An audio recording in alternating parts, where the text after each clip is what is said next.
folklore from around where they were. We also know that Babylon would have had libraries holding all of these stories, and Babylon was actually religiously open.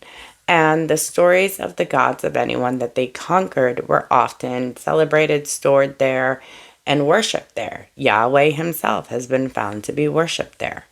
And this includes the Zoroastrians, which, if you watched my episode on Zoroastrianism, you'll find has similarities to the newly, at the time, monotheistic Israelites, and even later Christianity.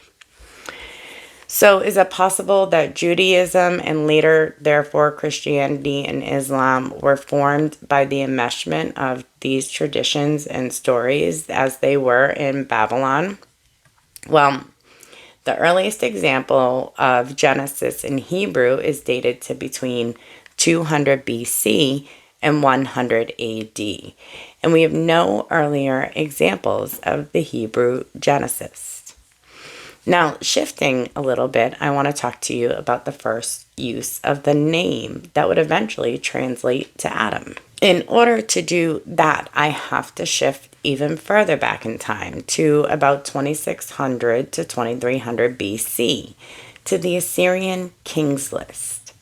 Now, the Assyrian Kings List, which scholars agree remains consistent across three different incomplete lists, were found in all three Assyrian capitals, Ashur, Ar-Sakun, and Nineveh. According to these lists, the first 17 kings dwelt in tents, indicating that they were more nomadic in nature. The second name on this list was Adamu. Adamu succeeded Teuda, and Adamu was succeeded by Yanki. This is the first time that we see Adamu as a name.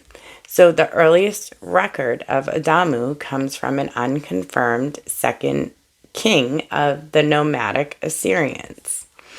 These 17 kings who dwelt in tents have never been confirmed, and this use of Adamu is long before Hebrew exists, let alone the Hebrew mention of Ha-Adam, or the man. Another very interesting aspect of this is Adamu's successor. Adamu, the 10th king, was succeeded by